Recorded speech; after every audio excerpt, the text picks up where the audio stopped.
자, 안녕하세요. 목소리 카페 여러분. 안녕하세요. 자, 오늘은 이제 저번 시간에 이어서 그 서양사 부분을 잘 거거든요. 네, 세계사 부분 할 텐데, 세계사는 이제 뭘 가지고 하냐면요. 서양사 같은 경우에는 문제가 최근 보니까 그렇게 어렵지가 않아요. 그래갖고 그 교과서하고 지도서하고 개론 정도만 봐도 충분히 대부분 커버가 되거든요. 예. 그래서 이제 그 서양사 개론까지 보면 좀 그렇고, 그래서 이 교과서 부분만 내종 있죠? 그걸 이제 보고 넘어갈 거고요. 그 다음에 이제 동양사는 문제 수준이 좀 어려워요. 그래서 이제 교과서는 안 보고 그 한정이하고 그 다음에 그 동양사 개론 있죠? 이렇게 보고, 일본사 같은 경우에는 아트란사 일본사에서 많이 나오니까 거기에 이제 집중적으로 볼 거예요. 강독을 할 때. 그 다음에 기타사 같은 경우에는 그냥 교과서 수준만 봐도 충분히 다 커버가 될 수 있을 것 같아요. 그래서 교과서 강독을 할게요. 예. 그래서 좀 준비를 해 두시는 게 좋을 것 같아요. 자, 그럼 이제 서양사 강의를 이제 들어가기 전에 저번에 못 풀었던 문제가 잠깐 있어요. 그거 보고 넘어갈게요. 그때 그 현대 경제 부분이 제가 그냥 시간 관계상 강의실 시간이 이제 있기 때문에 그냥 대충 넘어갔는데, 그때 이제 놓친 문제들이 좀 있거든요. 그래갖고 이거 보고 서양사 넘어갈게요. 자, 6번을 볼게요. 일단 2편 기출문제 편 잠깐 펴보세요. 자, 6번 보면 143페이지 6번 보면요, 자, 미 군정에 관련된 그 경제정책 관련된 내용인데요. 자, 여기 이제 볼게요. 여기는 이제 다음 정책 실시된 배경에 대한 설명 옳지 않은 것은 이렇게 있는데, 자, 거기 1946년에서 1월부터 5월까지 미군정의 경제정책이 있어요. 원래 미군정은 초창기 때는 자유시장 경제체제를 시작했죠.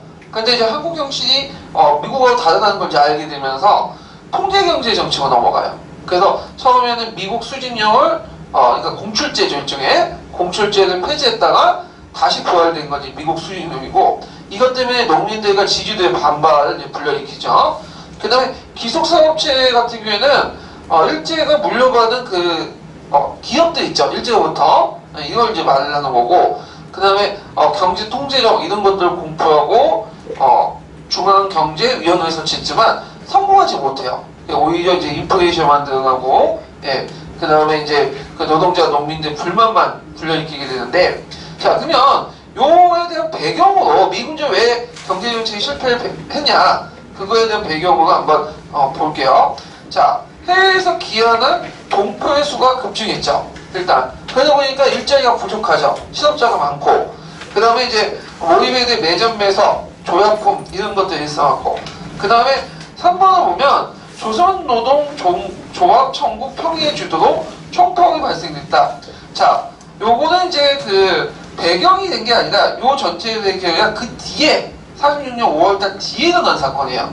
그래갖고 이거는 조선 정판사 집회 위조 사건 해갖고 그 공산당과 결별되죠. 그래서 조선공산당 신전서를 공포하면서 9월 총파업을 했던 그 내용들이거든요. 그래서 이 조선노동조합 청구 평의에는 친공산당 계열의 뭐냐면 노동조합이죠. 자, 그래서 이거는 아니고요. 그 다음에 일본인 기술자의 철수로 공장조합이 나눠 거였구나. 맞죠? 그래갖고 그 당시에 일본 기술자들이 그 철수되면서, 이 문제는 이제 우리나라 그 노동자들은 기술자들이 거의 없어. 단순 노동이야. 근데 이제 갑자기 이제 기술 전수도 없이 철수해 보니까 산업 전반에 큰 위기가 닥친 거죠. 그래서 그때 예전에도 말했지만 자전거를 만드는데 자전거 실을 하나 못 만들어가지고 쩔쩔했다고 그래요. 예.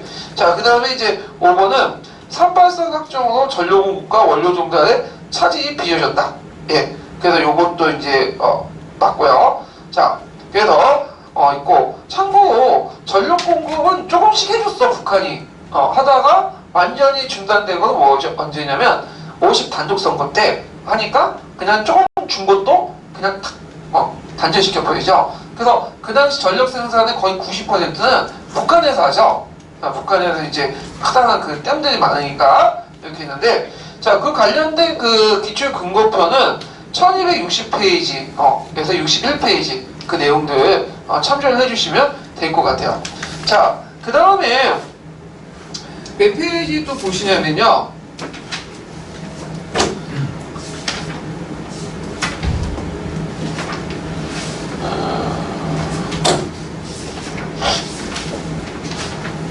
어, 147페이지 펴보세요.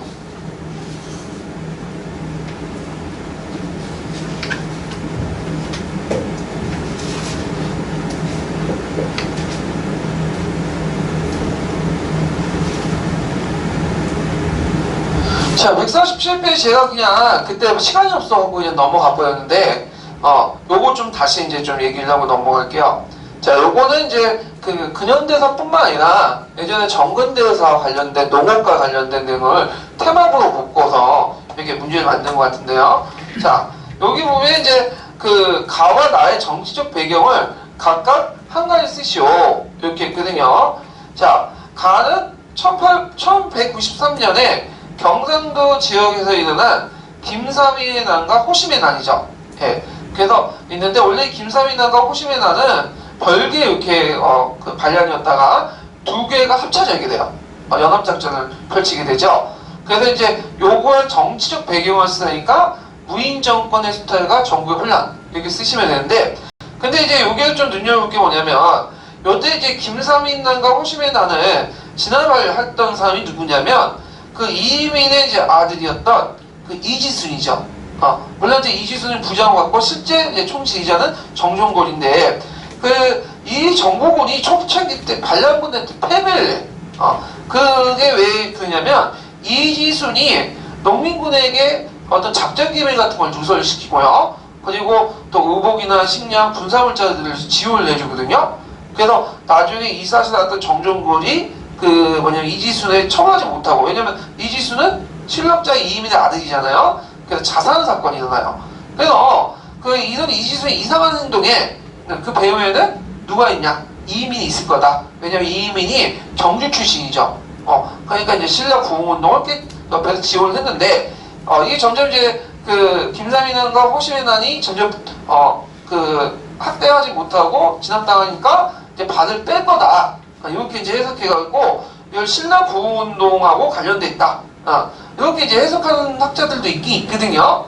그래갖고 이걸 이제 유사자원의 고려왕조의 타도와 신라 부흥운동 이렇게 하는데, 어떤 학자들은 이거 말이 안 된다. 그러니까 아무리 경주 출신이라도 이 사람이 이미 뭐예요? 고려왕조의 실권자죠. 근데 그 사람이 왜 뭐냐면 신라 부흥운동을 지원했겠냐? 자기가 나라를 세울 마음이 있었으면 떼어먹고 그냥 세웠으면 된 거지. 자, 이에 대해서 이제 반론도 있긴 있어요. 그 다음에 이제 나와 관련된 것들은 이제 뭐냐면, 자, 이거는 임술년에 일어난 진주밀란이죠. 그래서 이 진주밀란에 뭘 싸우고 있죠, 지금? 정치적 배경을 싸우고 있죠. 그래서 세도 정치계의 지배층의 부정부패와 매간매직. 근데 어떤 분은 이제 그 삼장의 문란, 총액제, 공공납제, 도교다 등 수치적 문제점 이렇게 썼더라고요. 맞는 말인데 지금 물어보는 게 뭐죠? 정치적 배경이잖아. 지금 단서를 뒀죠? 한정됐잖아. 그러면 경제적 배경 쓰면 틀리게 되는 거죠. 그래서 이런 것도 좀 보시면 되고요. 자, 그 다음에 나식의 지대간해. 이게 이제 19세기 중반 때 얘기인데요. 그때 지대간해는 어떤 거냐? 지대라는 것은 누구와 누구와 관계죠? 지주하고 소장인의 관계죠. 그래서 이제 이때 이제 지대 간행들 보면 교과서에 있는 것도 있는데, 일단은 도조법 이렇게 나와요. 그 다음에 직조법 예전에 한번 설명했죠. 예. 그 다음에 지대의 급납파. 그래서 조세의 급납파에 영향을 받아 지대의 급납파로 같이 이루어지고 있거든요.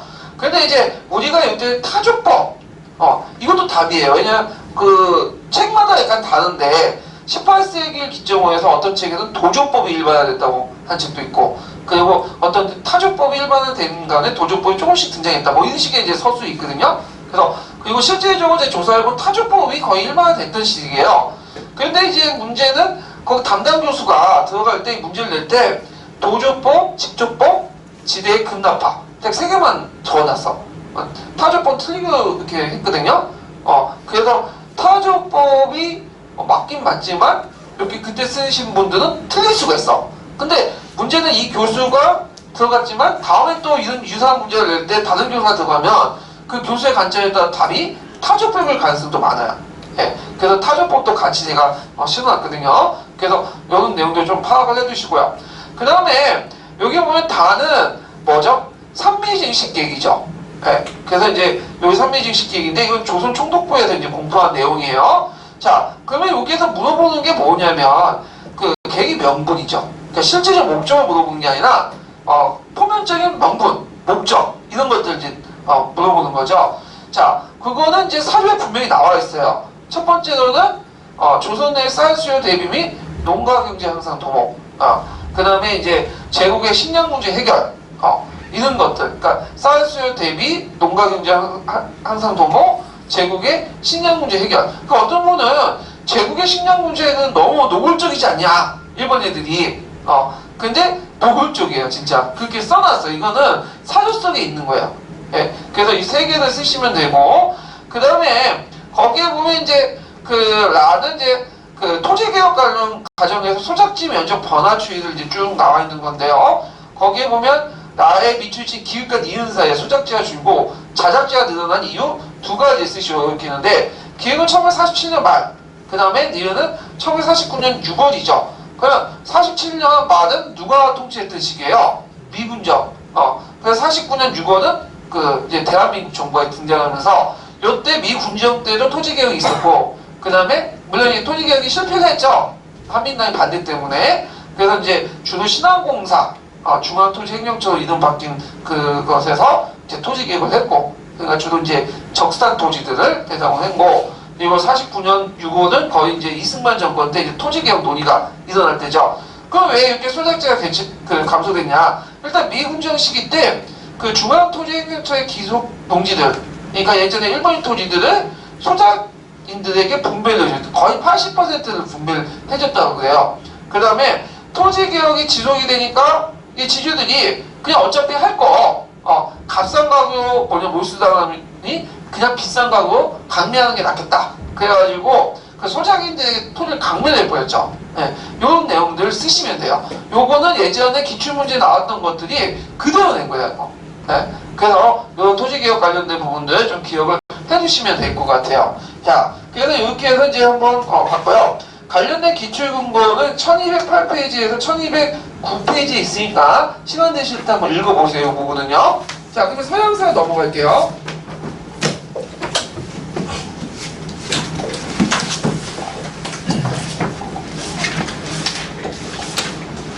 자, 여기 서양사의 기본 교재가 있는데요. 1번, 지금까지 하면 1번이에요. 제본으로 구별하신 부분이 1번인데, 2건이에요, 2건. 그래서 요거는 이제 뭘로 구성됐냐면요. 서양사 같은 경우에는, 주로 이제 세계사하고, 세계사 도가사하고요. 그 다음에 이제 서양사 개론, 가끔씩 총론이나 강의 내용이 좀 약간 들어가 있어요. 예. 근데 총론과 강의 내용 가감이 뺐거든요.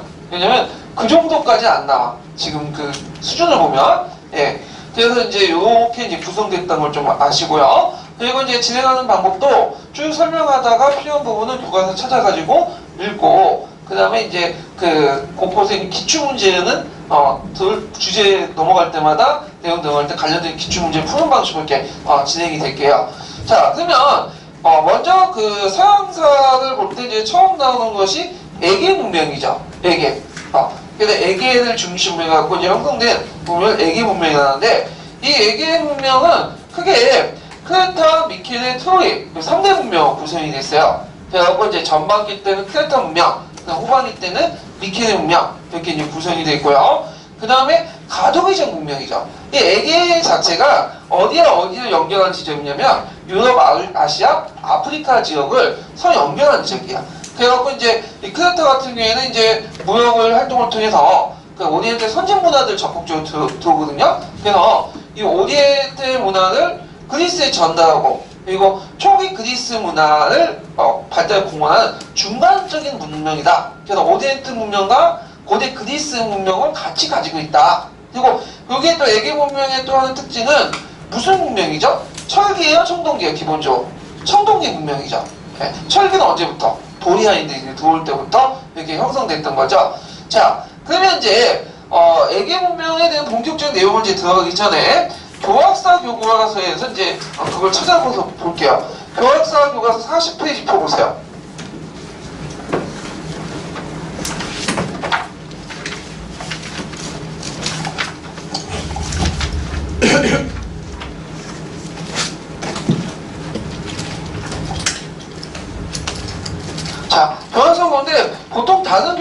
교과서는 애기 문명 그렇게 설명을 잘 안 해놨어요. 근데 교과서를 보니까 애기 문명을 좀 설명을 많이 해놨더라고요. 그래서 여기 이제 한번 쭉 읽고 개관점에서 볼게요. 네, 한번 읽어볼까요? 기원전 3000년부터. 네. 세계 문명이 이집트와 서아시아 문명을 그리스에 전달한다. 기원전 3000년경부터 에게 주변에서 발달한 문명을 에게 문명이라고 한다. 에게 문명은 청동기를 바탕으로 한 해양 문명으로 크레타성과 그리스 본토, 소아시아 등지에서 발달하였다.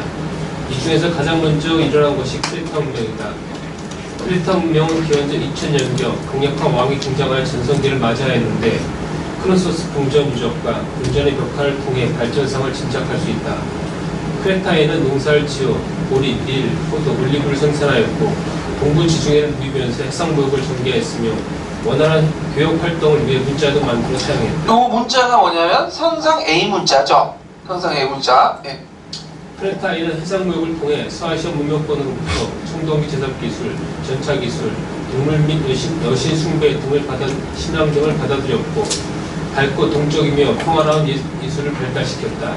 그러나 기원전 1400년 무렵 몇 차례 화산 폭발과 지진으로 정체 쇠퇴하다가 그리스 본토에서 건너온 미케네인에 의해 멸망하였다. 미케네인은 크레타 문명을 받아들여 발전하다가 나중에는 크레타 섬을 완전히 장악하고 트로이까지 지배할 번영을 이루었다. 미케네 문명은 크레타 문명을 계승하였으나 점차 독자적인 특색을 강화하여 소박하면서도 호전적이며 남성적인 문화를 형성하였다.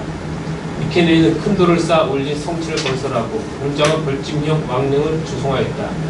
그러나 미케네 문명도 기원전 1200년 무렵에 시작된 도리아인의 남하로 파괴되었다.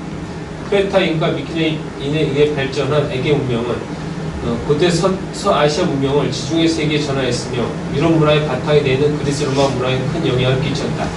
자, 거기 보면 이제 그 에게 문명의 의의는 무엇인가 확인학습 있죠. 네, 그거 뭐라고 써야 되겠어요? 쉽지만. 네, 그 밑에 크레타와 미케네에 의해 발전된 에게 문명은 고대 이집트와 서아시아 문명이 지중해 세계를 정했으며 그 유럽 문화의 바탕이 되는 그리스 로마 문화를 영향을 끼쳤다. 외워 쓰세요. 네. 막상 이런 문제 나오면 어떤 말을 써야 될지 헷갈려. 어떤 말. 그러니까 이제 뭔가는 아는데 그걸 표현하려니까 머릿속에 어떤 단어를 써야 될지 그게 헷갈리거든요. 그러니까 이건 교과서 문제가 정확히 외워두시는 것이 되게 좋을 것 같아요. 예.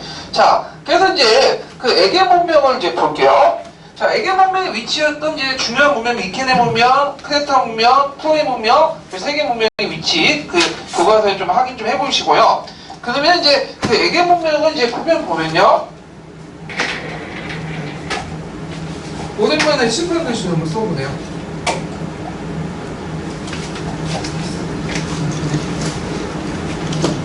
제가 이제 그 애들 가르칠 때 표를 많이 이용하거든요. 네. 자, 여기 보면 이제 그 교과서 읽은 것처럼 에게 문명은 BC 30세기 때 일어나죠. 3000년. 네. 자, 근데 이제 본격화된 것은 BC 2000년도. 그래서 이때 이제 문명을 무슨 문명이라고 하죠? 크레타 문명이죠. 네. 그래서 크레타라는 문명은 그 지도에서 보시면 알겠지만 그 그리스 반도의 남쪽에 뭐가 있어요? 크레타 섬이 있어. 그리고 크레타 섬은 여러 도시국가로 구성되어 있는데 그 중에 제일 큰 도시국가가 뭐냐면 크노소스죠. 네. 그래서 크노소스의 왕을 뭐라고 이제 칭하냐면 미노스라고 해요. 미노와. 그래서 미노아 문명, 미노스 문명 이렇게 이제 얘기를 하거든요. 크레타 문명을. 자, 근데 이 크레타 문명이 상당히 번성을 했죠. 그래서 이제 해상무역이나 그다음에 뭐 올리브나 포도 같은 이제 지중해에서 작물을 재배하거나 오리엔트 문화를 적극적으로 수용하는 등 이런 이제 문화적 발전하게 돼요. 그리고 그때 이제 사용했던 문자는 선상 A 문자예요. 선상 A 문자. 예. 근데 이 선상 A 문자는 그 뭐냐면 그 해석이 안 돼. 지금. 거기 이제 교과서에 보면 뭐 교육관계에 관련된 기록을 했을 것이다. 추정만 한 거고 실제적으로 선상 A 문자는 해석이 안 되고 이들이 어떤 그 크레타 문명을 담당했던 사람들이 어떤 사람인지 잘 몰라. 일단은요. 예. 자, 하여튼 근데 이제 이들의 문화의 특징은 뭐냐면 대단히 여성적인 문화를 가지고 있다. 여성적인. 평화를 사랑하고 여성적인 문화를 갖고 있고요. 그 다음에 이제 여기에서 이제 크로소스가 이제 패권을 장악하는 것도 우리가 말하는 생각 정복전쟁이나 이런 것보다는 교육이라든지 그런 어떤 그 평화적 관계를 통해서 뭐냐면 패권을 장악하죠. 예. 그리고 이제 크로소스하고 딱 유명한 유적이 있죠. 이게 뭘까요? 미궁이죠. 미궁. 네, 그래서 이제 거기에 몇 페이지에 보시냐면 크로소스 공전 해가지고 그리스 신화에도 나오는 그 미궁과 관련된 내용이 있거든요. 네, 그래서 40페이지에 거기 있죠. 그리고 요거는 이제 우리가 그리스 신화에도 나오는데 그 당시 이제 그 미궁에 누가 살았다고 하죠? 미노타우루스라는 이상한 괴물이 살았다고 하죠. 그래서 얼굴은 이제 항소 모양이고 그 다음에 밑에는 인간 그래서 이제 반수 반인 그런 사람도 있는데 이걸 이제 뭐냐면 미국이 복잡해서 맨날 잡아먹으니까 거기에 이제 그리스 청년이 이제 와가지고 이제 그 미국의 복잡한 걸 뚫고 와서 죽이고 그때 들어갈 때 뭘 풀었다고 해? 신을 풀어서 다시 돌아가지고 갔다 이렇게 이제 있는데 이거는 이제 어떤 것들을 상징하냐 크레타 문명과 그리스 본토의 문명이 상호 고를 했다. 그래서 그리스 본토 크레타 문명이 어디에 영향을 줬다는 걸 알 수 있죠? 후에 그 크레타 문명을 점령한 미케네 문명에도 영향을 줬다. 이렇게 이제 볼 수가 있거든요. 자, 그래서 이런 것들이 있었다. 좀 기억을 해두시면 될 것 같아요.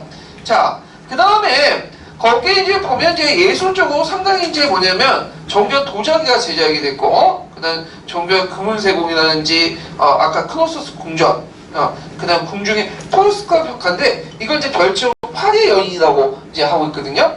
자, 하여튼, 이런 이제 크레타 문명을 발견한 사람은 누굴까요? 예, 이 사람은 에반스라는 사람이야. 에반스.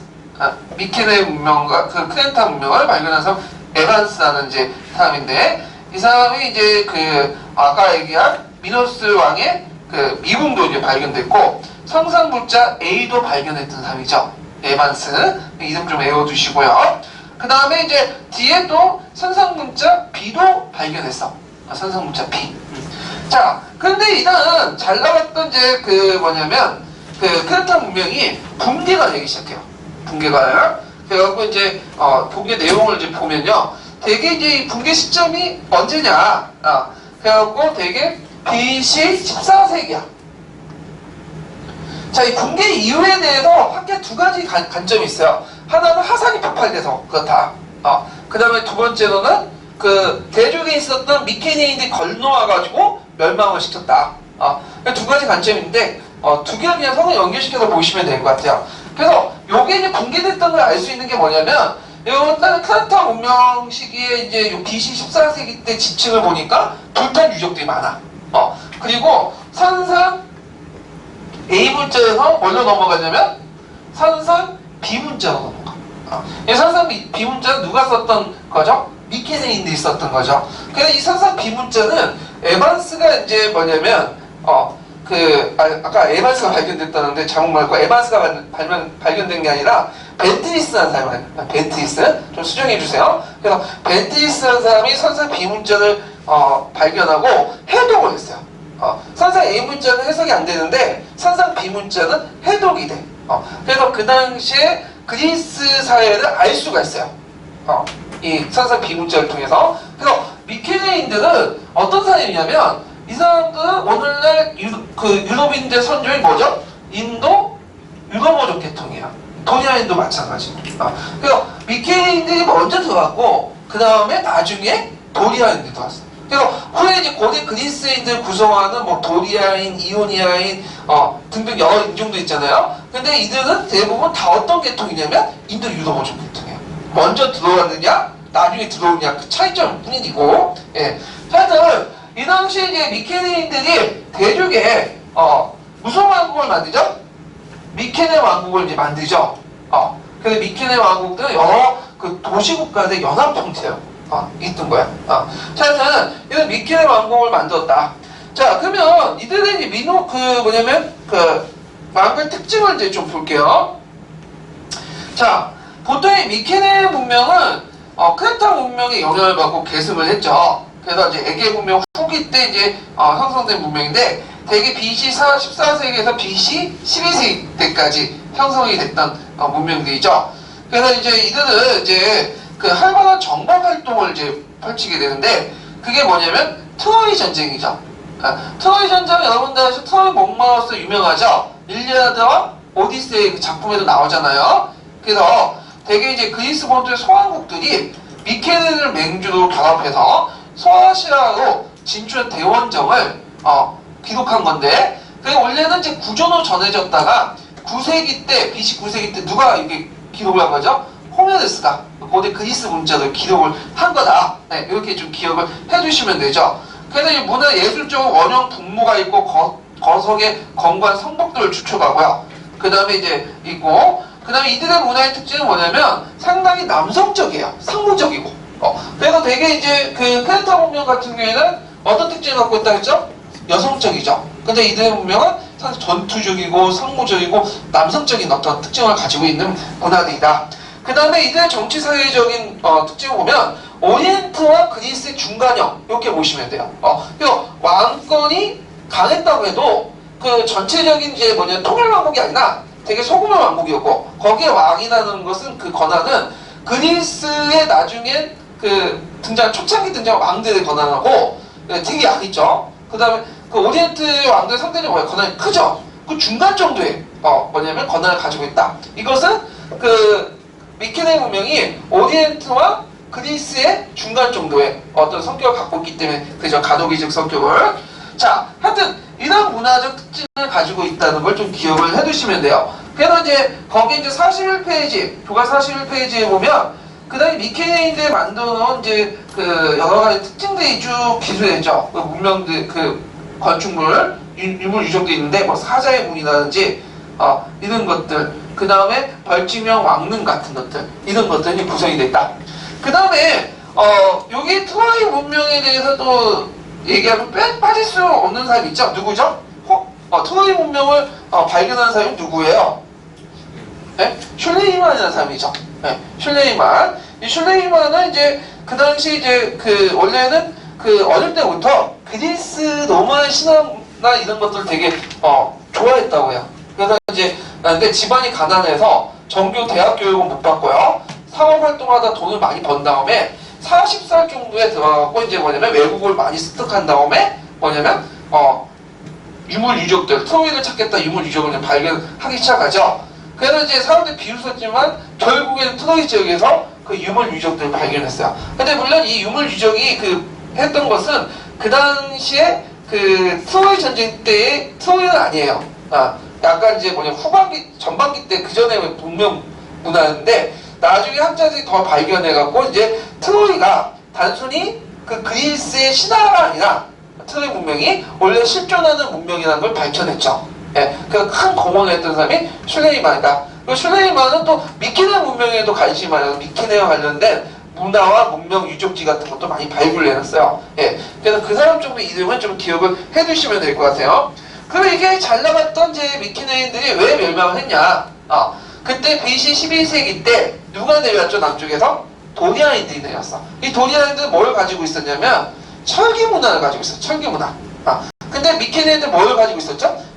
청동기. 그래서 청동기지만 실제 그 싸움을 뭘로 하는 거예요? 섞기도 하는 거죠. 청동기는 이제 시기하니까 싸움을 되겠어요? 안 되겠죠. 그래서 미케네 왕국을 비롯한 여러 소왕국들이 멸망을 했고 결국에는 이제 뭐냐면 국가가 없어지게 돼요. 그래서 BC 11세기 때부터 고대 포레스가 이제 형성한 BC 8세기 때를 무슨 시대라고 하냐면 암흑시대라고 해요. 왜 암흑시대냐? 문자가 사용되지 않아요. 이때는. 그래서 이때까지는 선상 비문자를 사용했죠. 물론 선상 비문자는 이제 일반인들이 사용했던 건 아니고 관료나 행정가들이 이제 국가를 유지하기 위해서 이제 만들었던 문자들인데 국가라는 조직이 없어지고 모든 사람이 부족 단위로 살다 보니까 이 문자가 필요 있겠어요? 없겠어요? 문자가 필요가 없죠. 그러다 보니까 문자를 사용하지 않아. 그러면 기록도 알 수 없고 그 당시 사람들이 어떻게 살았는지도 몰라. 그리고 그때 사람들은 또 유물 유적도 잘 남기지 않았어. 그러니까 역사학에서는 이 시대를 뭐냐면 아무것도 기록도 없고 유물도 별로 남은 게 없으니까 깜깜한 시대야. 그래서 뭐냐면 다크 에이지, 암흑 시대라고 이제 하고, 또 뭐라고 또 하냐면 호메르스 시대 나와요. 그래서 여기에서 기껏 이제 알 수 있는 게 호메르스가 쓴 일리아드 오디세이 있죠. 호메르스는 몇 세기 때 사람이에요? BC 9세기 때 사람이죠. 그러니까 암흑시대 말기 때 살았던 사람인데, 이 사람은 고대 그리스어가 그때 만들어지기 시작하거든요. 그래서 예전부터 구전되었던 것들을 뭐냐면 기억했다가, 이 사람이 원래 장님이었다고 하거든요. 장님들 원래 예전에 먹고 살 수 있는 것이 예전 얘기들 잘 해가지고 먹고 사는 방법이었는데, 그걸 기억했다가 정리를 했던 것이 오디세이와 일리아드다. 그때 이제 고대 그리스어를 가지고 이제 정리를 했는데, 요 일리아드 오디세이를 보고 나서, 물론 이게 100% 역사 사실은 아니에요. 그 안에 보이는 이제 그 사회 구조나 이런 걸 통해서 그 당시 사람들 어떻게 사는 걸 좀 알 수가 있죠. 그래서 요 시기를 뭐라고 한다? 호메르스 시대라고 해요. 또. 자, 근데 이 BC 8세기 때부터 이제 여러 부족들이, 그 세네개 부족들이 하나의 폴리스로 만들기 시작하죠. 그래서 BC 8세기 때부터는 이 문자가 다시 쓰여지게 돼요. 그러면서 이제 이후에는 또 우리는 또 그리스 역사를 알 수 있죠. 예. 자, 그래서 이제 이렇게 해서 한번 얘기를 해봤고요. 자, 그러면 관련된 그 기출문제를 이제 풀어볼게요. 기출문제. 몇 페이지 펴보시냐면요. 그 153페이지 펴보세요. 153페이지. 자, 거기 이제 153페이지 1번 문제를 볼게요.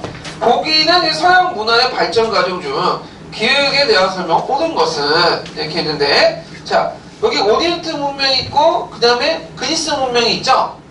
거기 중간에 가도기 문명으로서 뭐가 들어가죠? 에게 문명이죠. 자, 보면 그 강력한 군주에 이룩한 청동기 문화다. 네, 맞죠? 네. 근데 주의하는 강력하다는 것은 그 어디와 어디의 중간이라고 보시면 돼요. 그리스하고 오리엔트 중간, 이렇게 이제 기억을 해주시면 되고요. 그 다음에 이제 실용적이고 오방적인 문화가 발달할 때, 그건 노마죠. 노마의 문화의 특징은, 키워드는 실용 실제. 모방이라는 건 뭐냐면 노마의 예술이나 문학은 어디에서 다 모방했죠? 그리스. 이걸 이제 얘기를 하는 거고. 자, 대륙적인 유목 문화의 성격. 출처가 분명 불명확한. 무슨 말인지 어딘지 잘 모르겠고, 저도. 여기는. 자, 자연과학이 발달됐다. 자, 자연과학이 발달되면 뭐 헬레니즘 문화나 오리엔트 문화. 이렇게 이제 기억을 해주시면 되겠죠. 자, 그러면 이제 뒤에 넘어가서 이제 에게 문명 넘어가고, 폴리스의 정치 넘어갈게요. 폴리스 정치. 자, 폴리스의 정치는 언제부터 시작했냐? 아까 얘기한 것처럼 몇 세기 때부터? BC 8세기 때부터 시작됐죠. 그리고 이제 폴리스 넘어가기 전에 이 폴리스를 구성했던 민족들은 이 고대 그리스인들인데, 이 고대 그리스는 이제 그 여러분들 아시다시피 도리아인들, 이오니아인들 등 여러 민족들로 구성되는데, 이들이 이제는 인도 유럽어족 계통이죠. 그럼 인도 유럽어족 계통에 대해서 좀 얘기를 할게요. 이게 그 인도 유럽어족은 상당히 역사상 의미 있는 활동들을 많이 남겼는데, 자, 인도 유럽어족들은 원래는 이제 유럽 쪽에 살았던 민족이 아니에요. 이 사람들은 어디에 살았던 민족이냐면 BC 20세기 전까지는 카스피아 아시죠? 러시아의 제일 큰 호수 있잖아요, 세계에서. 카스피아에 살고 있었던 유목민족들이에요, 원래는 이 사람들이. 근데 이 사람이 유목민족들의 특징이 뭐죠? 하나 이동을 하죠. 그래서 계속 이동을 해. 언제? 시기적으로 때 BC 20세기 때 이동을 하기 시작해요, 이 사람들이. 그래갖고 이제 이 사람들이 이동을 하다가 한 부류가 인도 쪽으로 내려왔어. 인도 쪽으로. BC 한 15세기 때 내려왔는데, 이 사람들이 뭐죠? 아니안 민족이죠. 아니안 민족. 아니안 민족들은 지금 인도 민족의 주요 민족들인데 전혀 유럽인처럼 생기지 않았죠. 그건 뭐냐면 드라비다족이나 여러 종족들과 혼연해서 그런 거고, 실질적으로 서양인들의 모습이었어요, 원주민들은. 자, 그 다음에 쭉 이제 가다가 보통 이제 이란 쪽으로 내려온 민족 있죠. 이란. 예전에 페르시아인이라고 이제 하는 그런 민족이고, 그 다음에 이제 그 최초의 철기 문화를 사용했던 무슨 민족? 터키 쪽으로 시타리트 민족이죠. 시타리트 민족이 이렇게 내려왔고, 그 다음에 쭉 내려가다 이제 흑해를 돌아가지고 여기 그리스 반도 쪽으로 내려온 민족도 있어요. 그래서 처음에 미케네인, 그 다음에 이제 이오니아인, 그 다음에 이제 그 뭐냐면 도리아인 등등등 이런 사람도 있고. 왜냐면 이 도리아인들은 뭘 사용했다? 철기를 사용했다는 걸 알 수 있죠. 자, 그 다음에 이제 저쪽 러시아 쪽으로 간 게 슬라브족이에요. 그 다음에 저쪽 독일로 넘어간 게 게르만족들이고, 더 내려온 게 뭐죠? 라틴족이야. 그러니까 오늘날 유럽인들의 선조들은 다 인도 유럽족들이에요. 이렇게 같은. 그래서 인도 유럽족들 어족들은 그 언어가 비슷비슷해. 그 영어를 하는 프랑스도 금방 익히죠. 독일도 금방 익히고. 네. 그럼 이들의 특징 중에 첫 번째는 뭐냐? 이들은 유목민족이에요. 유목민족. 말을 잘 타라. 그래서 말과 관련된 전투 기술은 되게 발전됐죠. 그러니까 우리가 아는 기마술도 있죠. 다 이들이 전파시킨 거죠. 그 다음에 두 번째는 이들이 항상 이동할 때마다 특징이 뭐냐면 철기 문화를 사용했다. 철기. 그래서 우리가 보통 아리아 민족도 그렇고, 그 다음 시타르트 민족도 있고, 그 도리아인들 뭘 사용했죠? 특징이 철기잖아, 철기. 이런 특징도 있다는 걸 좀 기억을 해주세요. 자, 그러면 폴리스의 정치를 넘어갈게요. 자, 폴리스 정치 넘어가기 전에 몇 페이지 보시면 천재교육. 천재교육. 여기 교과서 없는 분들은 직접 사는 게 제일 좋은데 사실 못하겠다 하면 제가 파일을 공유해 드릴게요. 그래갖고 그 밑에 댓글, 비밀 댓글 달아주셔야 돼요. 네. 그래서 비밀 댓글 달아주시면 제가 이제 바이두 이렇게 해갖고 이렇게 보내드리고, 아니면 편집본까지 알려드릴게요. 고대에서 이렇게 묶어있는. 자, 그러면 천재교육 그 63페이지 잠깐 펴볼게요.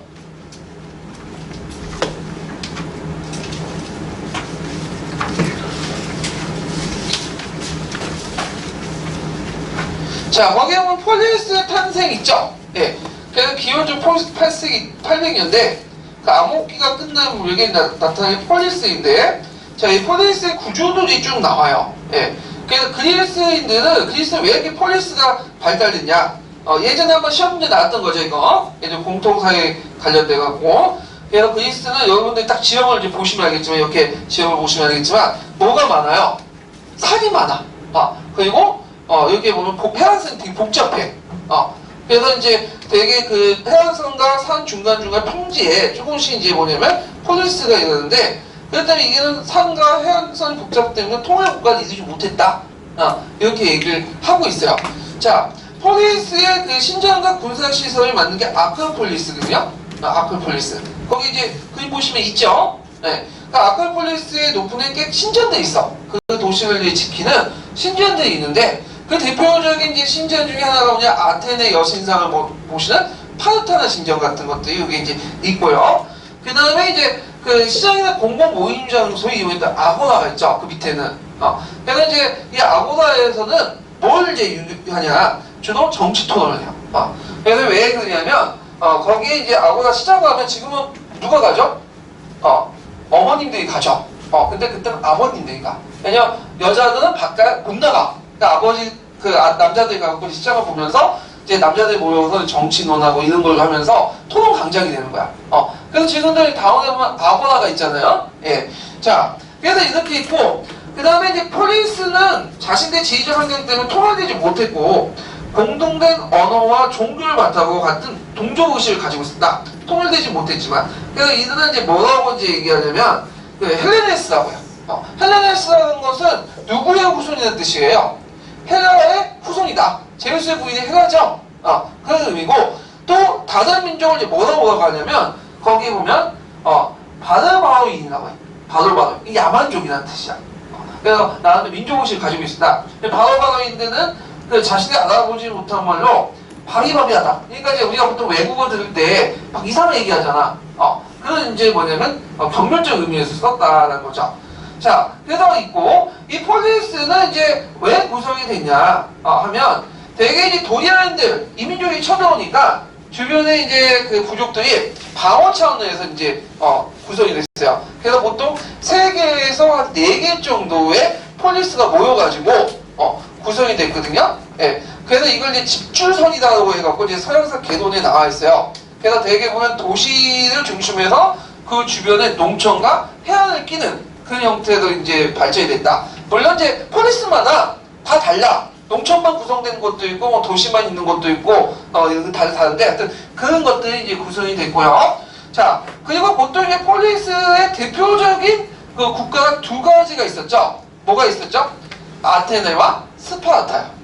그래서 다양한 폴리스들이 많은데도 불구하고 이 아테네, 스파르타가 제일 크고 그 기록도 아테네, 스파르타 중심으로 남았기 때문에 거기에만 이제 주로 있죠. 네. 폴리스의 규모는 되게 작아요. 그래서 보통 5,000명 정도도 되게 많고요. 그 다음에 아무리 큰 그 아테네, 스파르타의 그 도시도 10만에 20만 넘어가지 못해. 실제 동네 국가 수준이야. 그래서 이런 폴리스 구조를 가지고 있다라는 걸 좀 기억을 해두시면 될 것 같아요. 자, 그래서 이제 밑에 이제 도시의 구조해갖고 아크로폴리스, 아고라, 농촌구역 이런 것들이 쭉 있으니까 좀 보시고요. 그리고 폴리스의 관계를 보면 아까 전에 동적 의식을 가지고 있다고 했죠. 그리고 동맹을 결성했는데 되게 델피는 이제 그 신탁하는 곳인데 거기를 중심으로 결성이 됐고 각종 정치적 경제적 동맹이 형성됐다. 그리고 이들은 4년마다 뭘 제정했다? 올림피아를 제정하죠. 그래서 올림피아 기간 동안 전쟁이 끝나고 서로가 이제 화목을 도모했다.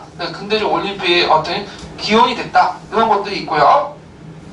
한계는 통일된 국가를 형성하지 못하고 작은 도시국가로 분리됐다. 이런 내용들이 이제 구성이 됐어요. 그래서 이제 이렇게 한번 보시면 되고요. 그 다음에 이제 뒤에 넘어가서 폴리스 사회의 발전을 볼게요.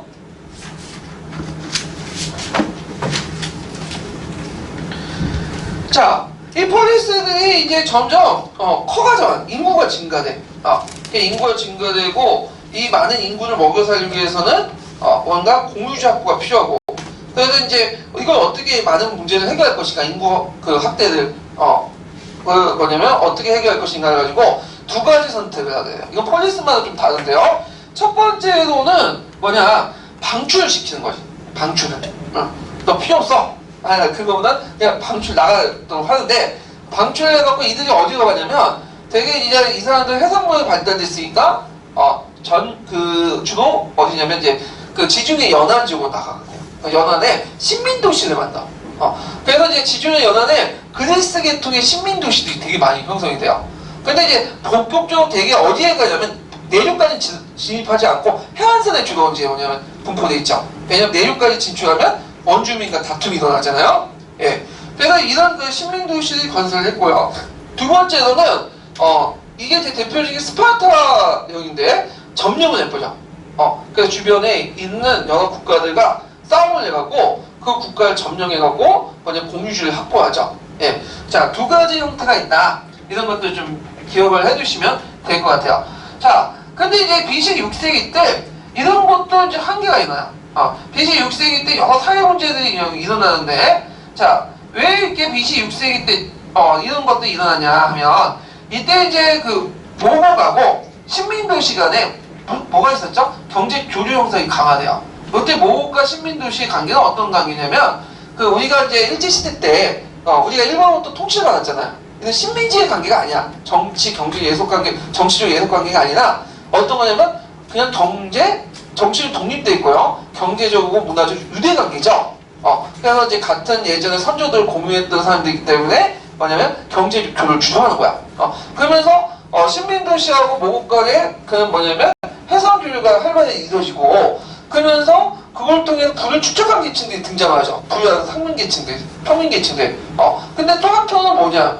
그걸 통해 또 몰락한 계층들이 형성돼요. 그래서 대표적인 몰락한 계층들이 어떤 사람이냐면 도시 빈민들, 이들들. 그 다음에 그 당시 이제 뭐냐면 농촌에 있는 농민들이 몰락을 하게 되죠. 예. 그러면서 어떤 문제점이 일어나냐? 사회적 갈등이 일어나. 사회적 갈등. 이거는 이제 아테네뿐만 아니라 다른 이제 여러 도시국가에서도 나타난 현상들인데요. 자, 그러면 그 당시에 이제 한번 내용들을 한번 정리를 좀 해볼게요.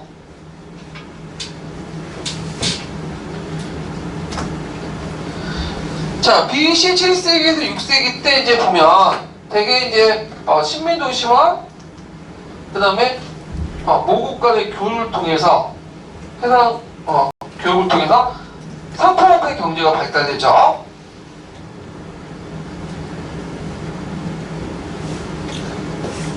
자, 그리고 나서 어떻게 됐어요? 양극화 현상이 일어나죠. 양극화. 그래서 부유한 평민들과 그 다음에 몰락한 그 일반 빈민들과 갈등이 나. 그리고 빈민들 상당수가 빚을 못 갚아서 뭐가 되는 거죠? 노예가 되죠. 채무 노예가. 예. 자, 사회적 양극화가 일어나고, 그 갈등이 일어나고, 그 다음에 또 하나의 갈등 축이 형성되는데 뭐냐? 자, 이때 부유한 평민들은 뭘로 무장하기 시작하냐면 중장 보병으로 무장해요. 그래서 중장 보병이라는 것은 자기가 다 보병은 알죠? 걸어다니는 전사들이죠. 거기에다가 뭘요? 여기 이제 온몸을 갑옷을 이제 무장하고 그 다음에 방패 하나와 창 하나를 써. 그래서 방패 한 사람은 방패를 자신과 다른 사람을 이렇게 보호하고 또 한 사람은 뭐죠? 방패를 위로 올려가지고 날아오는 화살을 보호하죠. 그리고 창을 이렇게 앞으로 쭉 나열트리죠. 네. 그래서 이게 이런 중장 보병을 통해서 팔랑크스라는 밀집 대형을 형성하죠. 저기 보이시죠? 네, 밑에. 그래서 이들은 이제 주로 천천히 대와 열을 맞춰가지고 오열 딱 맞춰가지고 전진을 해요. 그때 이제 전에 이제 주력은 뭐였어요? 기병이었죠. 기병은 누가 이제 하냐면 귀족들. 왜냐면 그 당시에는 그 지금은 군대 가면 뭐예요? 돈도 주고 그 다음에 먹을 것도 주고 잠도 재워주고 무기도 줬잖아. 근데 그 당시에는 군역을 종사하려면 정근대 시대는 자기가 다 부담을 해야 돼. 근데 특히 부담이 제일 많은 게 뭐냐면 기병이야. 말을 구입해야 돼요. 말과 관련된 장비도 구입해야지. 그리고 그것만 하면 돼요? 연습을 해야 되잖아. 그러니까 시간하고 돈이 남아도는 기병들은 주로 시간이 남아도 돈이 남아도는 귀족들이 하는 거야. 그러니까 귀족들이 이제 피를 흘렸으니까 정치를 받은 건 누가 가지고 있어요? 귀족들이 갖고 있죠. 서양사 특징 중에 하나가 뭐냐면 자기가 피를 흘린 만큼 뭐도 주장한다? 정치적 권리를 주장해요. 이게 이제 특징인데, 자, 하여튼 그 다음에 중장보병이 이제 뭐냐면 등장하면서 이들이 이제 주력 부대가 되는 거야. 기병은 이제 쓸모가 없게 돼요. 왜냐면 그 중장보병이 가다가 기병이 달려들잖아요. 그러면 창을 큰 그 장창을 쭉 나열지요. 그러면 기병들이 어떻게 됐어요? 가다가 송로 주인간이 넘어지죠. 많이 이제 창이 찔려가지고. 그래갖고 이제 기병은 보조적인 존재로 떨어지고 중정보병이 돼요. 그래서 이제 예전에 기병에 참여했던 기사들도 아래 내려가지고 어디에 가? 중장보병에 참여하게 되죠. 그래서 이 중장보병을 참여했던 부유한 평민들이 어떻게 될까요? 큰 주력이 되니까 똑같은 주장을 하죠. 피달레스가 뭘 주장했어? 정치적 권리. 근데 이 정치적 권리를 주장을 했는데 이걸 그 당시 기득권을 가지고 있는 그 뭐냐면 기존 들어줘야 안 돼요. 안 들어주죠. 그러니까 여기에는 갈등이 일어난 거예요. 정치 참여에 대한 갈등. 예, 이런 문제들이 일어났다. 좀 기억을 해두시면 될 것 같아요. 자, 그래서 이런 상품화폐 경제 발달이 오히려 그 뭐냐면 그 사회 분란을 일으켜서 갈등을 유발시킨다. 그래서 부유한 평민과 빈민간의 갈등, 그 다음에 부유한 평민과 귀족들의 갈등 이런 것들이 이제 일어났다는 거죠. 자, 그런 것들을 좀 기억을 해두시면 되고요. 자, 그 밑에 이제 전세 변화 내용들 좀 기억을 해주세요. 예전에 뭐 관련된 문제들이 좀 나왔어요. 그럼 아테네의 정치 발전을 이제 볼게요. 자, 보통 이제 그 그리스에서 나오면 대개 80~90% 어디 나오냐면 거의 여기야. 요 부분이 잠깐 내가 그 고대사 기출문제 분석을 안 했는데 잠깐 이거 하고 넘어갈게요. 네, 471페이지. 자, 그리스사는 거의 나올 만한 데가 나와요. 그래서 거기 보면 이제 그 보통 그 그리스 정치가들이 나오거든요. 솔론, 페리크라스가 많이 나오고 가끔만 크레스텐네스 이렇게 세 사람을 중심으로 좀 기억을 해주세요. 요번에 나온 사람이 누구죠? 페리크라스죠. 솔론도 나오고 크레스텐네스 다 나왔죠. 네. 자, 하여튼 이렇게 있고 두 번째 나올 수 있는 부분이 어디냐면 그 투킨티데스. 네. 헤로도스와 투킨티데스 비교점. 예전에 한번 투킨티데스에 관련된 문제점이 나왔죠. 그 다음에 이제 파르타는 신전 이런 것들이 이제 좀 나왔고요. 그 다음에 이제 뭐 페르시아 전쟁의 배경 이런 것들. 자, 그래서 로마 같은 경우에는 이제 기독교와 관련된 부분들이 나와요. 그래서 기독교 탄압받은 이유 같은 거나 그 다음에 밀레니엄 공의회 이런 것들이 있고요. 그 다음에 이제 그 다음에 이제 공화정과 제정식의 경제 사회적 변화 내용들. 그래서 이제 평민권 선전과 뭐 나티푸님 경영, 코노나투스 뭐 이런 것들. 그다음 디오클레티우스 황제 개혁 있죠? 그리고 그라쿠스 형제 개혁 해갖고 이런 것도 나오고요. 그 다음에 그 외에도 로마의 시민권이다. 권력 구조 있죠? 뭐 민회나 이런 것들, 민회 종류. 그 다음에 이제 로마의 종교, 그 다음에 노마법, 아우구스티누스 황제 개혁 이런 것들이 좀 나오니까 한번 이제 주제별로 정리해 두시는 것도 괜찮을 것 같아요. 자, 그러면 다시 이제 돌아와서 자, 아테네 정치 발전을 볼게요. 주로 이제 아테네에서 이제 문제 나오는데 이 아테네는 그 누가 세웠냐면 이오니아인들이 세웠어. 이오니아인들은 이제 그 전에 도리아인들보다 좀 더 빨리 내려왔기 때문에 좀 원주민적인 성격이 강한데 이 아테네는 해안가 주변으로 해갖고 이제 그 세웠죠. 그러다 보니까 주로 어떤 거에 종사하겠어요? 상공업 무역 중심이죠. 그리고 군대도 뭐가 발달됐죠? 해군 중심이고 상공업을 하다 보니까 상당히 개방적인 특징을 가지고 있죠. 네. 그래서 있는데 자, 그럼 아테네 정치 발전을 좀 보면요. 그 아테네 정치 발전은 크게 4단계 나눠요. 왕정, 5단계 나눠요. 왕정, 귀족정, 근권정치, 창주정, 민주정치 이렇게 5단계 나누고 자, 왕정 때는 그렇게 힘이 없었고 귀족정치 넘어가서 이제 있다가 근권정치는 대표적으로 누구죠? 솔련. 그 다음에 창주정치는 페이시스타토스. 그 다음에 이제 민주정치는 클레이스텐데스 때 완성이 되었고 언제 완비되죠? 페리클라스 때. 이렇게. 그래서 그 클레이스텐데스, 솔련, 페리클라스 세 사람을 중심으로 외워두셔야 돼요. 이런 것들. 그래서 주로 거기서 대부분 나와요. 네. 자, 그러면 관련된 이제 그 교과서 내용을 한번 읽고 넘어갈게요. 천재교육 64페이지. 천재교육 64페이지는 폴리스의 번역과 몰락 부분 있죠? 한번 읽고 넘어갈게요. 개괄 차원에서. 네. 폴리스의 번역과 몰락. 스파르타는 그리스인의 일부가 펠레폰네소스 동남부의 근처한 폴리스로 그 영토를 정복하고 그 사람들을 놀이에도 향했다. 이 과정에서 소수의 이주민으로 이루어진 스파르타는 다수의 피조물민들의 반란을 진압하고 질서를 유지하기 위한 군사 통치 체제를 유지하였다.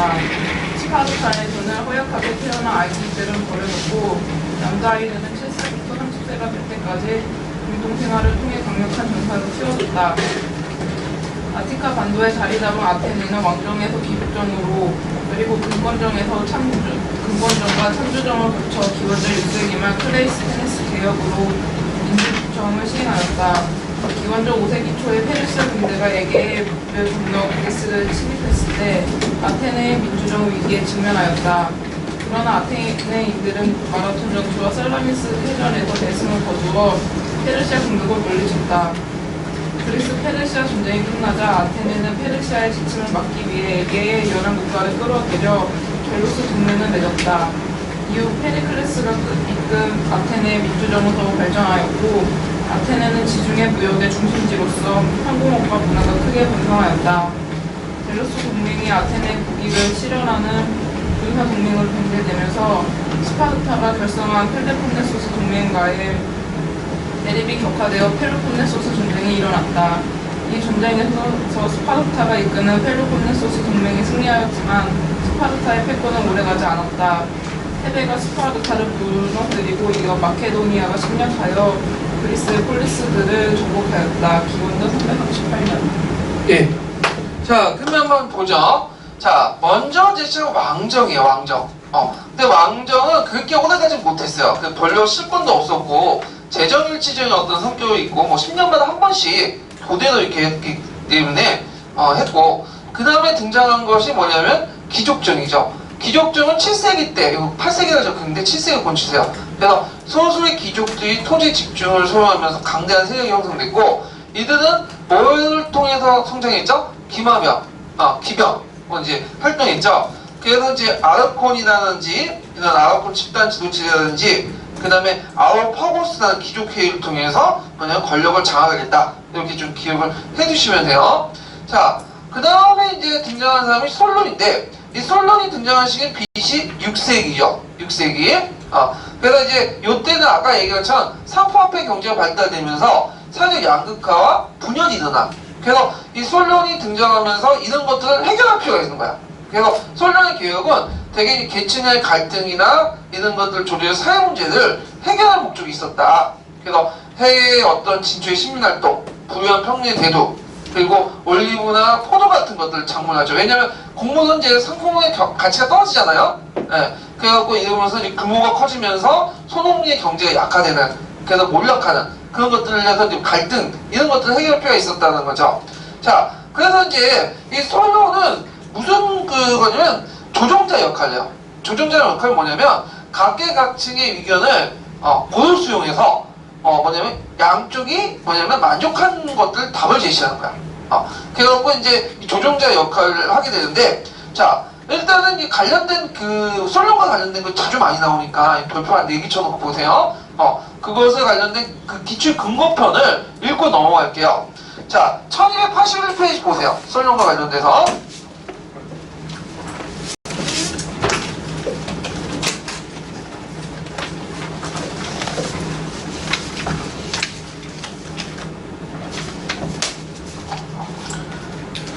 자, 솔론이 있는데, 솔론 몇 페이지냐면, 이제 그 1281페이지 주 648번.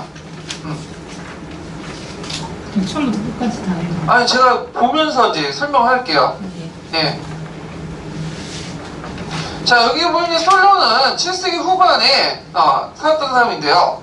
그 당시 이제 그 조종자라는 그 별명을 얻게 되고, 정권을 위임받은 아르코노에 선출하여, 아르코노는 행정관이죠. 1년의 개혁을 이제 단행을 하게 되죠.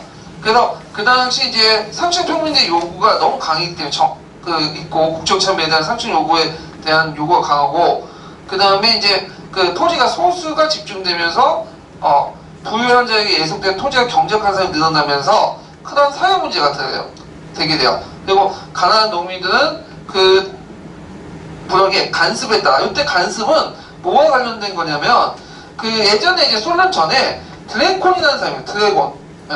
그래서 그 솔론 전에 드라콘이라는 사람이 중용주의에 입각한 법전을 제정했거든요. 그때 이제 뭐라고 적혀있냐면 부채로 인한 자유상실을 규정했어. 그러니까 빚을 안 갚으면 뭐가 되는 거야?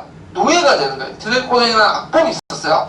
그거에 따라서 이제 뭐냐면 자신의 몸을 담보로 빚을 얻거나 갚지 못할 경우에는 수억의 6분의 1을 바치거나 아니면 채무 노예가 되는 그런 것들이 있었죠. 그래서 이렇게 이제 그 몰락한 농민들과 빈민들을 위해서 개혁을 할 필요가 있었어. 그래서 이 사람을 이제 솔론은 어떤 개혁을 하냐? 공사의 채무를 모두 말소하고 몸을 담보 병을 빌리는 걸 금지시켰어요. 그리고 아예 아테네 시민들이 노예가 되는 걸 막아버린 거야. 그럼 노예는 어디에서 공급하냐? 해외에서 외국인들이죠. 대부분. 그래서 이제 이렇게 해서 시민과 노예의 신분적 차이가 명확했다. 노예는 외국인들이 주로 이제 하고, 그 시민은 뭐죠? 아테네 시민만 이제 하고 노예가 될 수가 없으니까. 그 다음에 이 당시 평민층, 부유한 평민층은 국정참여 요구하는데 귀족들이 당연히 반대를 하죠. 그래서 자 아까 얘기한 것처럼 그 계급을 4단계로 나눠가지고 이렇게 뭐냐면 그 정치 참여 폭을 달리뒀다. 근권 정치라고 하죠. 그 외에도 이제 여러 가지 있는데, 그 살인에 대한 법을 위해 드래콘 악법을 폐지하고, 그 다음에 이제 그 시민의 어떤 생활의 전반적 규제하는 일련의 법을 제정했으며 동양형 개혁을 했다. 이런 것도 있고요. 그 다음에 이제 솔로몬은 정치가로서 유명한 뿐만 아니라 모두 이제 유명한 시인으로서도 유명해요. 예, 그런 것들은 좀 기억을 해주시면 될 것 같아요. 예, 그리고 이제 자세한 내용은 이제 하면서 또 얘기할게요. 자, 솔로몬의 개혁의 목적이 뭐죠? 그 목적이 외워두셔야겠죠? 계층 간의 갈등을 조절해서 사회 문제를 해결하는 데 있어. 이게 목적이에요. 외워두시고요. 그래서 이제 빈민과 부자들의 갈등, 그러니까 이제 이걸 해결하기 위해서 부채 말소와 부채로 인한 노예가 된 자유민을 해방해서 드라콘의 엄벌주의를 탈피했고요. 그 다음에 부채로 인한 인신 예속과 금지, 이걸 외워두셔야 되겠죠? 예전에 시험 문제 나왔으니까. 그래서 이걸 뭐라고 표현했냐면 사료에서는 무거운 짐을 내려놓는다 라고 표시했어요. 무거운 짐을 내려놓기, 이런 걸 이제 했고요. 그 다음에 이제 정치라고 하는데, 정치를 이제 뭐라고 하면 근권 정치라고 하죠. 근권 정치는 뭐예요? 돈에 위한 정치. 그래서 자기가 얼마나 돈을 갖고 있에 따라서 그 정치 참여의 폭이 달라지죠. 예. 그래서 이제 보통 이 사람은 시민의 재산의 정도에 따라서 4개 계층을 나눠요. 대지주, 귀족, 그 다음에 기사, 대기족, 귀족, 그 다음 기사, 농민, 노동자. 이런 계층들로 나눴다. 그래서 거기에 보면 이제 각각 계층들의 용어가 있는데 용어까지 쓰지 않을 필요 없으니까 4개 등급으로 나눴다. 이 정도만 기억을 해주시면 될 것 같아요. 자, 그래서 이제 그 4개 계급으로 나누고, 그리고 이제 그 앞에 부유한 평민들은 귀족들과 완전하게 동등한 권리를 줘요. 근데 이제 뒤에 2개 계층, 일반 평민들은 그냥 민회에 대해서 참여할 수 있는 권리만 줘. 그래서 그냥 너는 참여해라. 그리고 이제 앞에 있는 계층들은 이제 그냥 아르콘이나 아우파고스웨이 같은 거기 이제 상위 2계층에 한정돼서 주고요. 예, 이 내용도 좀 기억을 해주시면 되고, 그 다음에 시민법전이 신설되죠. 이때 시민법전이 신설돼서 이때 계층의 구분 없이 추천을 통해서 참석을 한다. 근데 아직까지는 실권은 별로 없어요. 근데 시민법전이 나중에 실권을 가져가서 그 사법민주주의가 된 것은 언제 페리클라스 때야. 그 다음에 요 사람은 또 이제 여기는 안 나와있지만 또 추가하자면 사백인회를 구성하죠. 사백인회. 사백인회는 뭐냐? 보통 이 아테는 몇 개 부족으로 구성되어 있죠? 4개 부족으로 구성되어 있어. 그래서 각각의 4개의 부족에 100명씩 착출해갖고 대표자를 400인회를 만든 거야. 그래갖고 이제 있는데 요 400인회는 문제점이 좀 있어요. 왜 문제점이 있냐면 그 4개 부족의 이제 대표들을 각각 100명씩 뽑아서 했는데 이 부족의 대표자는 어떤 사람입니까? 그 지역 토착 귀족들. 그래서 이제 지원이나 현원으로 연결되어 있는 귀족들이 이제 뽑히겠죠. 그러다 보니까 아테네 전체적 국가의 이익보다는 자기 계층 이익을 추구해. 그 문제점이 일어나죠. 그래서 나중에 이제 페리클라스 때, 아니 클레스텐데스 때 뭘로 개편하죠? 500인회로 개편하죠. 그 500인회 개편은 이제 그 부족의 그 행정적 부족을 개편하면서 일어나는데 요 부분 좀 뒤에 대해 얘기를 하고요. 자, 근데 이 개혁은 결과적으로는 실패했어. 왜냐면 누구를 위한 정치는 누구도 지지를 받지 못해요. 이게 정치의 유리죠. 그러니까 모든 사람들을 위해서 통합에 위한 정치를 내세우는 사람들이 되게 보면 어떻게 돼요? 결과적으로 지금도 현실 정치 보면 실패하잖아. 근데 이명박 박근혜 막 욕해도 이명박 박근혜 선거는 잘 이기잖아. 그럼 뭐 때문에 그런 거야? 자기 지지층을 확고히 하는 정책들을 했기 때문인 거죠. 예. 그래서 이 사람도 모든 사람부터 지지를 받지 못해요. 그리고 귀족들은 당연히 그 기득권을 놓지 않으려고 할 거고, 그 다음에 사회 질서에 대한 근본적 개혁도 미흡했다. 그래서 그 이런 것들이 있고요. 그럼 어떤 의미를 가지고 있냐? 귀족 계급의 독점한 정치 지배권을 축소시키고 정책 결정의 시민방어권을 좀 확대시켰다. 그래서 민주주의를 이행하는 가도기적 역할을 수행했다. 이게 솔련의 개혁의 어떤 그 정책 의미죠. 네. 그래서 이런 내용들 기억을 해주시고요. 그러면 솔로가 관련된 그 문제들 좀 풀어볼게요. 이게 솔로가 관련된 문제들이 은근히 되게 많아요.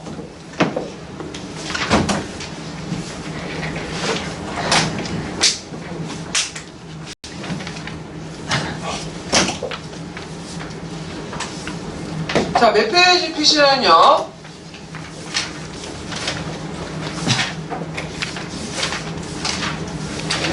153페이지 2페이지 펴보세요. 맞습니다.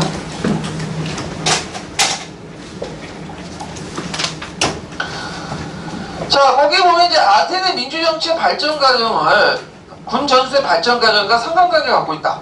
이건 아까 얘기한 것처럼 아테네뿐만 아니라 서양이 마찬가지죠. 서양의 특징이 뭐라고 했죠? 피를 흘린 만큼 정치적 권리를 주장하는 거야. 참 잘 된 것 같아. 우리나라는 피를 흘리지 않는 만큼 정치적 권리를 주장하죠. 네, 반대예요.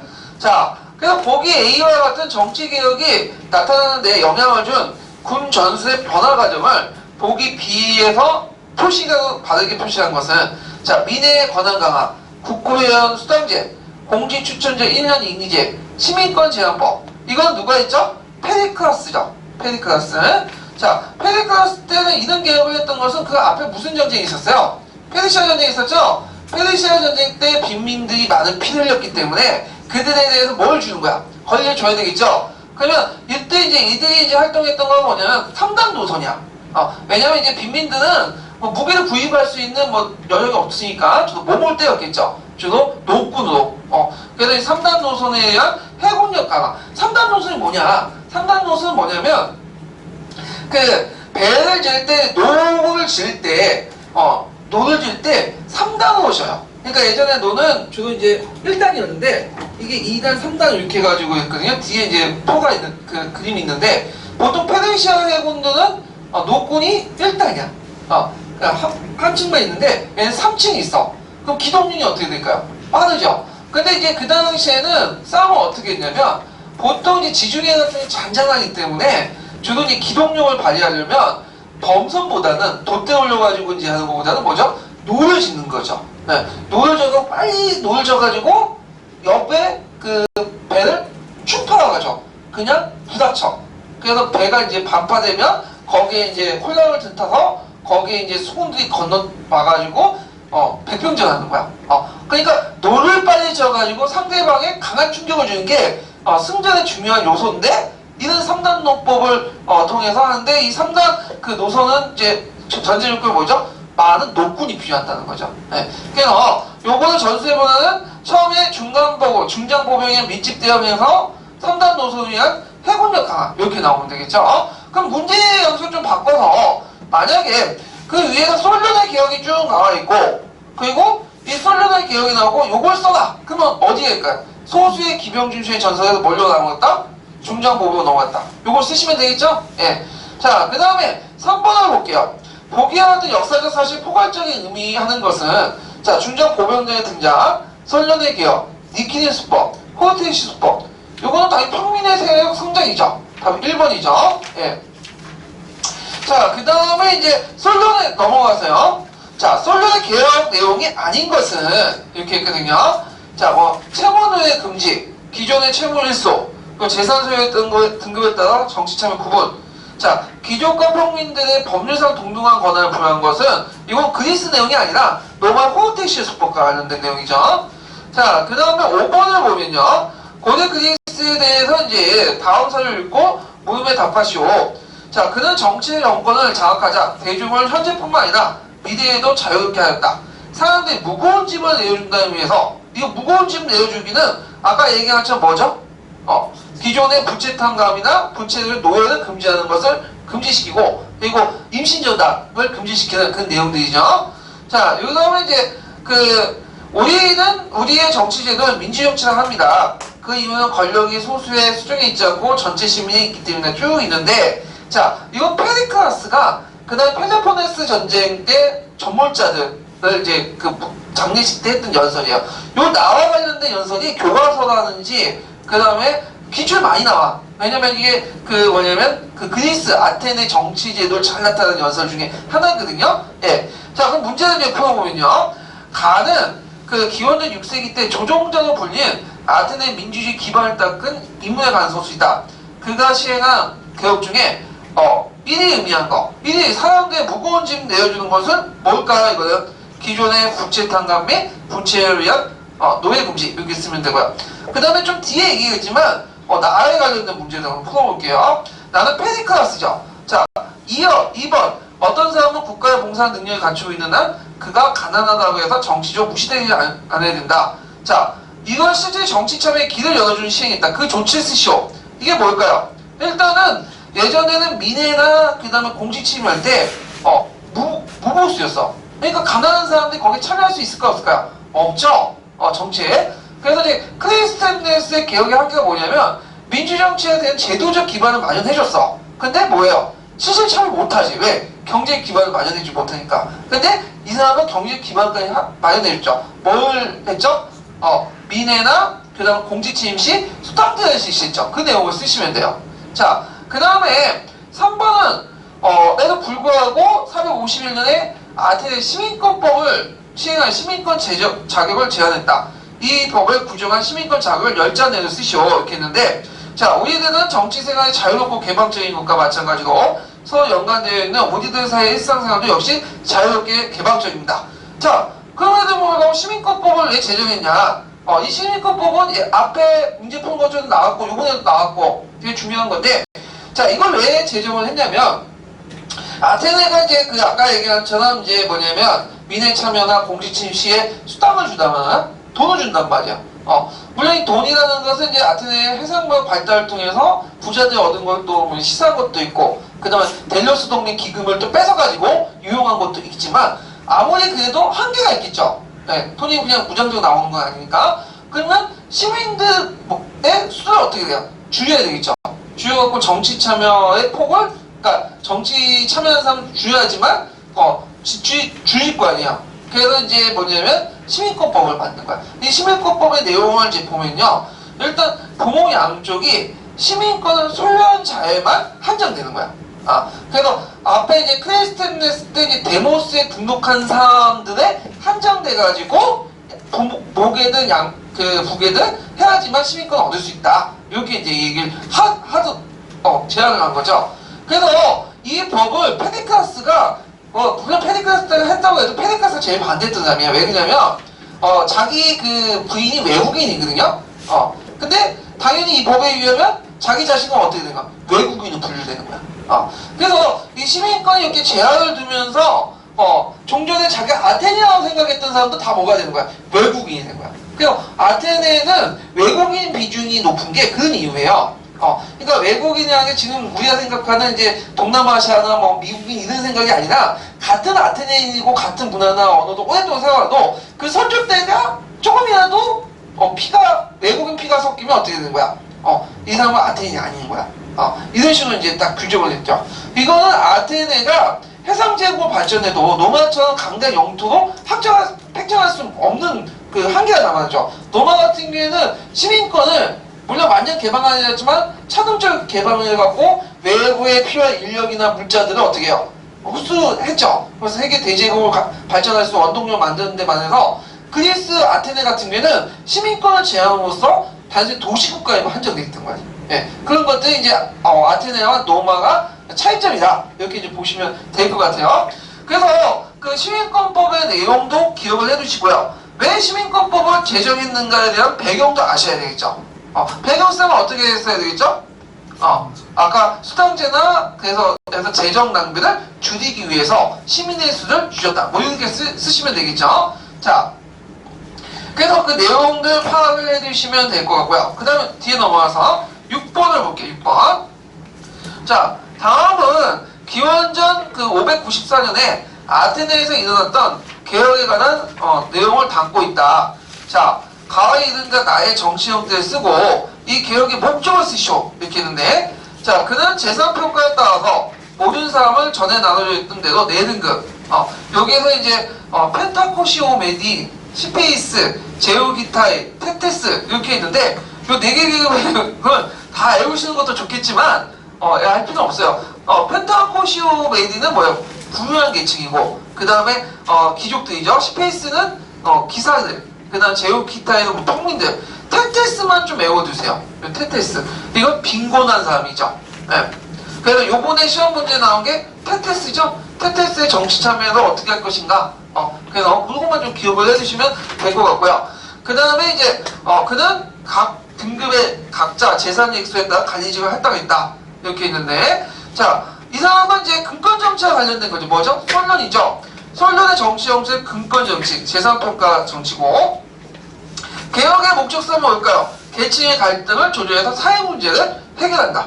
그래서 그 계급 간의 갈등을 조절해서 사회 통합을 하기 위해서 이렇게 이제 쓰시면 되겠죠. 자, 그래서 이제 이 솔론의 개혁 같은 거 내용들 좀 파악을 해두시면 좋을 것 같아요. 그래서 솔론 되게 많이 나오고요. 그 외에도 뒤에 이제 계속 이제 크리스텐네스, 그 다음에 그 페리클라스 관련된 내용도 있는데 겹쳐 있어, 이렇게 중간에. 그래서 보시면 될 것 같아요.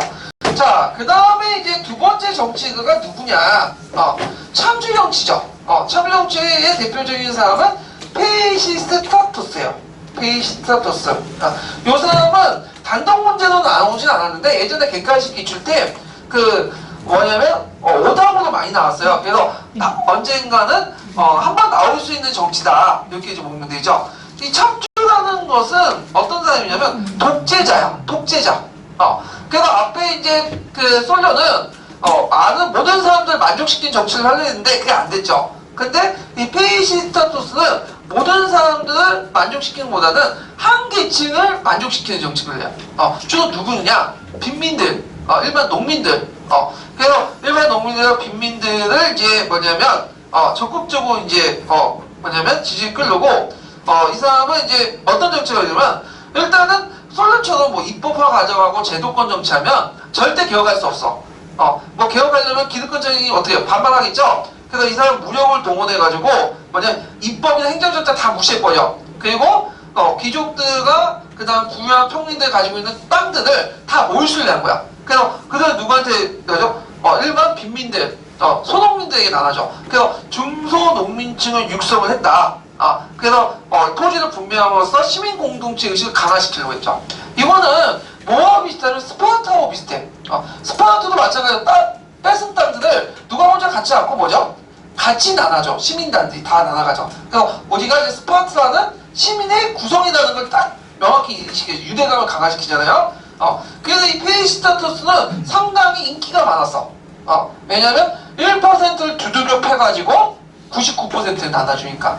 오늘날 뭐라고 대중 영합주의 정책을 했던 사람이 이 페이시스타토스죠. 자, 이 사람은 이제 그 정책들을 보면요. 그 당시 대내적 배경을 보면 사회적 빈부격차가 심했고, 특히 이제 메가라 전투라는 게 있어요. 메가라 전투가 이제 있는데, 이 메가라 전투는 이제 뭐냐면, 여기 보면, 예전에 이제 시칠리아라는 섬 있죠? 메가라가 이제 어디냐면, 살라미스 섬 아시죠? 살라미스. 이 살라미스 섬 일대요. 네. 그래서 이제 이 살라미스 섬은 어떤 섬이냐면, 아테네 같은 경우에는, 어떤 거죠? 아테네는 이제 농업국가가 아니라 해상국가잖아요. 그러다 보니까 이 사람이 제일 중요한 게 뭐냐면, 농작물, 곡물 확보야. 곡물 확보가 안 되면 어떻게 되죠? 끊어지게 되는 거야. 그래서 요때 이제 살라미스, 섬 자체에 메가라는 도시가 있었는데, 요들을 점령하는 그때 하층민들이 많이 참여했거든요. 그래서 이제 큰 승리를 거둬서 이겼다. 그래서 하층민들이 어떻게 이제 참여했기 때문에 정치적인 어떤 뭐냐면 대가를 줘야 되지 않나, 그런 것들이 이제 있었고요. 그래서 이 관련된 내용들을 한번 읽고 넘어갈게요. 자, 1287페이지 한번 넘어갈게요. 1287페이지.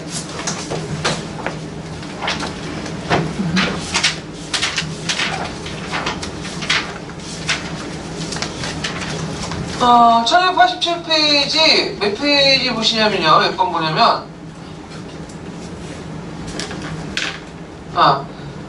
주 673번 보세요.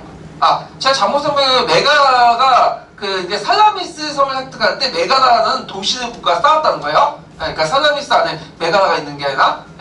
그래서 이제 요거 한번 읽어볼게요. 73번이요? 예. 솔론의 개혁은 귀족이나 평민 그 어느 편도 만족시키지 못하였고, 따라서 귀족과 평민 사이의 대립과 분쟁이 재발하였다. 이러한 내부 문제를 아는 채 아테네는 인접한 메가라와 싸워 살라미스를 획득하였다.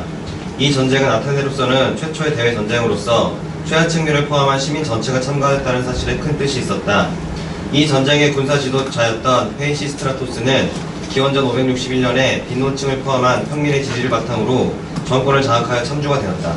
네, 그거 좀 기억을 해주시면 되고요. 자, 그 다음에 개혁을 이제 볼게요. 목적은 아까 얘기한 것처럼 중소농민층의 육성과 시민공동체 의식을 강화시켜서 최하층의 지지를 바탕으로 했다. 내용을 보면 반대 귀족들을 추방했어요. 요때 이제 반대 귀족 중에 대표적인 사람이 나중에 집권자였던 크리스텐네스 같은 사람들이 추방당했죠. 그리고 토지를 빈농들에게 분배를 했고, 그 다음 상공을 장려했고, 그 다음에 은강을 개발을 했고요. 그래서 은강이 니우리 은강이 있는데 이 은강을 이제 개발을 했다는 거. 그 다음에 시민의 세금 부담을 감소했다. 그 다음에 이제 소농과 상공계층의 복리를 징지했고요. 시민을 위한 제도 개선, 공공토목공사를 시행해서 취업 기회를 확대하고 공정한 사법행정을 실시해서 종교와 문화를 촉진했다. 그래서 대중들이 좋아하는 이제 종교 행사를 되게 주제를 했거든요. 그래서 이 대표적인 게 아테네 여신의 축제였던 판안테나이아와 그 다음에 이제 그 디오니시아 축제가 있어요. 이게 디오니시아 축제인데 이 디오니시스 축제는 원래 민간들이 이제 민간 축제인데 국가 차원의 축제로 이제 발전시킨 거야. 그래서 디오니소스의 창가에 보면서 주로 이 디오니소스는 뭘 좋아하냐면 비극을 좋아해. 비극 공연을 하는 그런 축제들인데 요거를 원래는 민간 차원에서 했던 것을 국가 차원에서 지원을 받아갖고 이제 했다. 그래서 예전에 그 관련된 내용들이 나왔어요. 요 부분이. 그래서 내용도 한번 다 한 두세 가지 정도는 외워두시고 있어야 될 것 같아. 페이시스토스의 개혁 내용을 쓰시오. 이게 나올 수 있잖아요. 그래서 그럼 한번 그 관련된 내용도 한번 읽어볼게요. 1284페이지 펴보세요.